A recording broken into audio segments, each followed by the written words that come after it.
غزل تھی. اور یہاں میں یہ بات کہنا چاہوں گی کہ ہم سبھی جانتے ہیں ہمارا جو یہ عہد ناپرساں ہے اس میں انسانوں کی قدر نہیں ہوتی. شاید وقت ان کو تسلیم کرے اور ایسا وقت آئے کہ وہ تسلیم کیے جائیں. اب میں جب ان سے ملنے کے لیے گئی، جب مجھے یہ بات پتہ چلی کہ انہوں نے اتنے ہزار اشعار کی غزل لکھی ہے، تو میں جب ان سے ملنے کے لیے گئی تو ان کی جمع پونجی میں دیکھ کر حیران رہ گئی کہ وہ مجھے لے گئے. بہت بوسیدہ سا کمرہ تھا اور پیچھے اس میں وہ پورا فل کمرہ ان کا، چاروں طرف اس میں الماریاں تھیں اور وہ کتابوں سے بھری ہوئی تھی.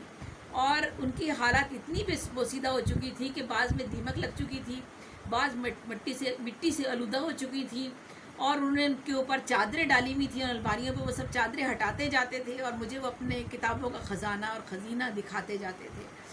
تو جو ان کی گھر کی صورتحال تھی وہ میں نے وہاں پر محسوس کی. اس کے بعد انہوں نے جس خلوص اور محبت سے مجھے کھانا میرے آگے رکھا اور میں نے کھانا کھایا، میرے آنکھوں سے آنسو بہہ رہے تھے.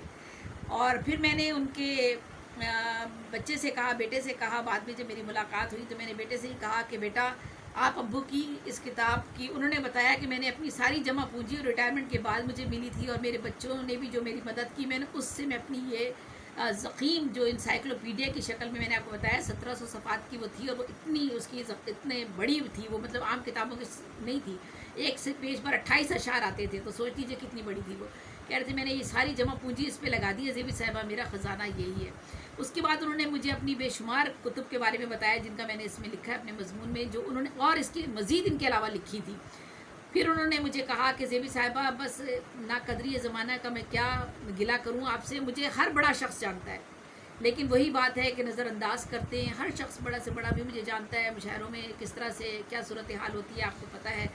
تو بہرحال میں نے ان کے بیٹے سے کہا کہ بیٹا آپ جو ہے ابو کی لیے بات کرو، ہمارے ادبی بڑے ادارہ جو ہے وہاں جاؤ اور ان سے بات کرو جا کے کہ ان کی کتاب کی یہ لانچنگ کسی طرح سے ہو جائے. بہرحال وہ نہیں ہو سکی.